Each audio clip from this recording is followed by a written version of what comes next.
Olá, pessoal! Espero que vocês estejam todos bem. Esse é o nosso último vídeo da série Aplicando Conhecimento nesse semestre. A gente vai encerrar com o tópico Mundo Moderno, Brasil Colonial. Vem comigo, então.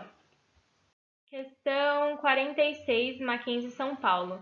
A história do primeiro reinado não é mais do que um longo desfilar de choques entre o poder absoluto do imperador e os nativistas. O domínio destes, que vinha se prolongando desde a partida de Dom João com o Ministério dos Andradas no poder, deu lugar ao de seus adversários, e foi a inabilidade de José Bonifácio e seus irmãos, ou talvez a desmedida ambição do patriarca da independência, que preparou o terreno para a reação portuguesa. Caio Prada Júnior. A proclamação da independência não implicou mudanças na estrutura social herdada do passado colonial, porque a aristocracia rural, apesar de ter liderado as lutas pela emancipação, não desejava que se extinguissem a escravidão, o latifúndio, a monocultura e a produção voltada à exportação. Essa é a alternativa correta. Realmente foi isso que se deu a partir da proclamação da independência, que não é uma revolução social de forma alguma. B. O Partido Brasileiro, tão logo se viu no poder, tratou de buscar uma conciliação de seus interesses políticos com os dos comerciantes portugueses, passando então a apoiar a monarquia absolutista. Na verdade, o Partido Brasileiro ele se opõe à monarquia absolutista, então a alternativa B está incorreta. C. O grupo político liderado por José Bonifácio não conseguiu pôr em prática seu plano de criar no Brasil uma república baseada no sufrágio universal. Isso está incorreto, não era esse o intuito de José Bonifácio. D. Os grandes proprietários, por determinação de Dom Pedro I, ficaram impedidos de elaborar leis na Assembleia Constituinte que autorizassem a distribuição de terras aos imigrantes recém-chegados ao Brasil.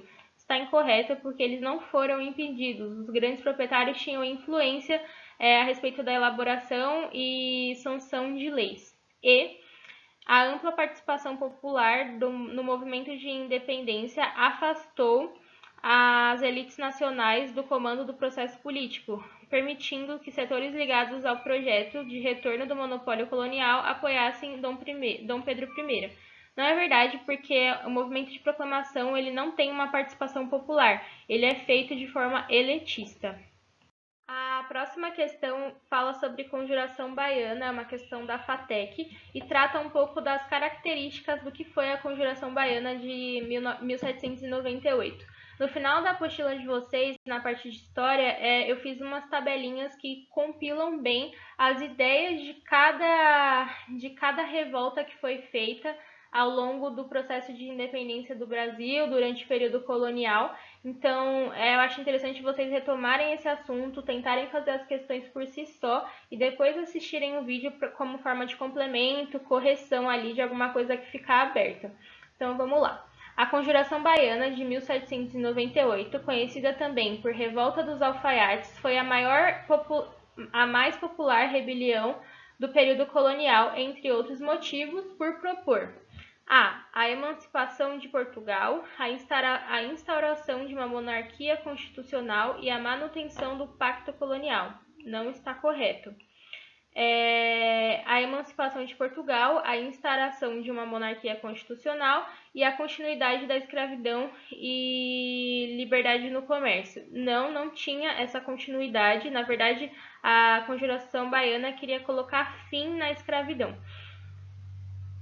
A emancipação de Portugal, a instauração de uma república e a continuidade, de novo, não há essa continuidade da escravidão.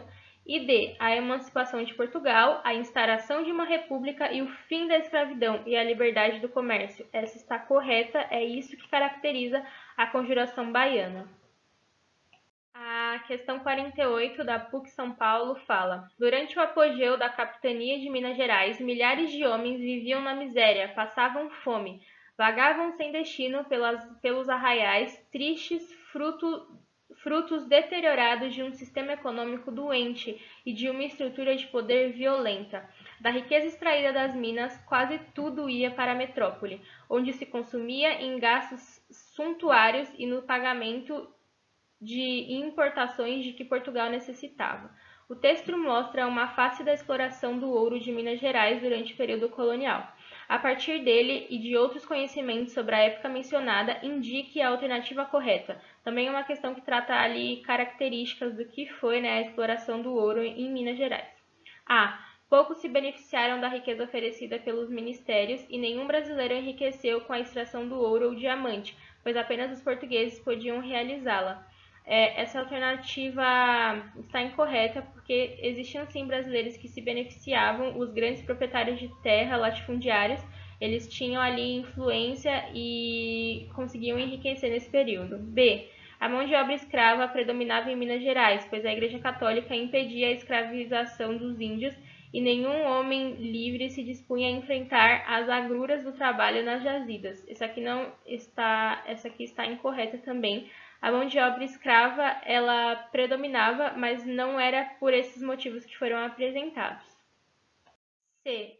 O sonho de enriquecimento fácil e rápido tornou-se uma realidade para milhares de pessoas na região, sem que a metrópole impusesse limites ou restrições à atuação da mineradora. Totalmente errado, existiam limites claros e muitas restrições a respeito do que era permitido dentro das mineradoras. D. A imensa riqueza extraída era compartilhada de forma desigual, dado ao alto custo dos alimentos, a dependência em relação à metrópole e o grande peso dos impostos. Isso aqui é mais que correto, inclusive esse foi um dos motivos de grandes revoltas e da própria falência do comércio do ouro, porque as metrópoles elas tinham que pagar, elas dominavam muito esse comércio e taxavam muito, com muitos custos, colocando ali alimentos como forma de troca pelo trabalho. Então, era realmente um enriquecimento de uma parcela da população, mas gerando uma desigualdade social ainda maior, uma disparidade ainda maior. E a maioria dos escravos das minas obteve alforria por meio do furto de parte do minério extraído, ou como recompensa dos proprietários. Já está incorreta, não existe esse tipo de recompensa com carta de alforria. E existiam sim pequenos furtos, a gente tem até um conto que falam, que os escravos eles embebiam os cavalos, as mulas com barro e ouro que eles conseguiam, as pepitas, o ouro aluvião, que era muito comum nessa época, mas esse ouro ele era muito, muito abaixo do que seria necessário para comprar uma alforria, para fazer grandes transformações sociais, então não. Bom, vamos então para a questão 49. Os escravos são as mãos e os pés do senhor de engenho, porque sem eles não é possível consertar e aumentar fazenda, nem ter engenho corrente. É um texto retirado da Cultura e Opulência do Brasil por suas drogas e minas, um texto de 1771. Assinale a alternativa correta sobre a escravidão no Brasil colonial. A escravidão dos africanos no período colonial evitou que os índios também fossem submetidos a essa forma de trabalho. Não está correto, inclusive os índios eles tinham uma questão cultural de não valorizar o trabalho, então eles não foram aproveitados, usados, abusados no sentido de trabalho escravo, tanto quanto foi os africanos, porém eles não foram perdoados a respeito desse tópico. B. Os senhores brancos consideravam um trabalho manual degradante e viam na escravidão um meio de lhe assegurar uma vida honrada.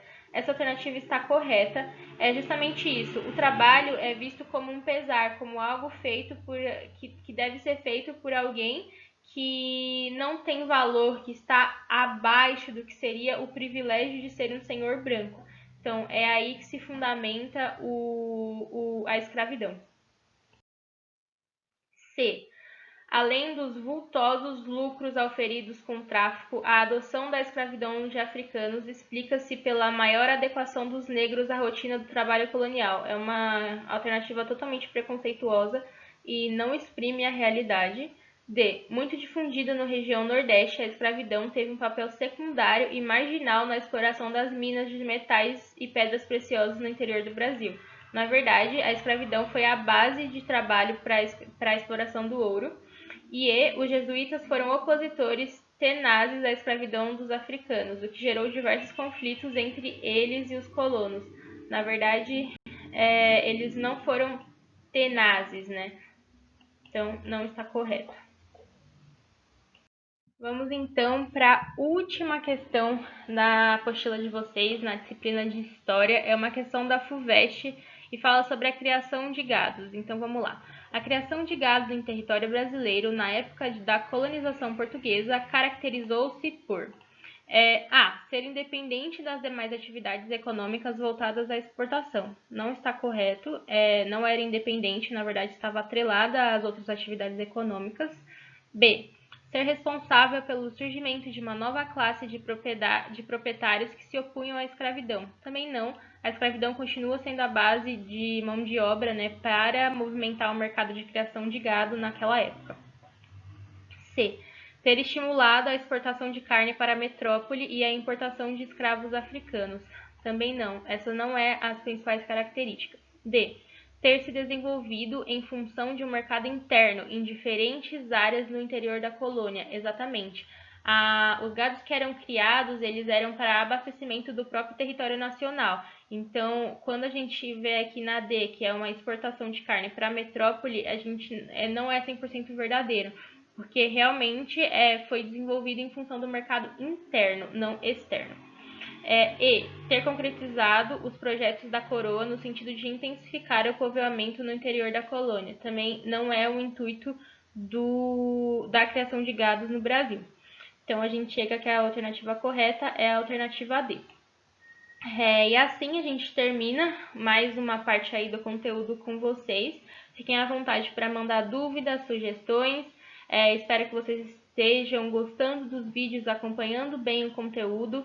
E agora a gente se aproxima do fim do semestre, então eu desejo a todos vocês uma ótima férias. Aproveitem não só para estudar, mas também para espairecer um pouco, para tomar novos ares, aprender coisas diferentes, aprofundar os seus hobbies, realmente para não ficarem malucos de tanto estudar, né? A gente se vê no próximo semestre. Ótimo descanso aí para todos e bons estudos. Tchau, tchau.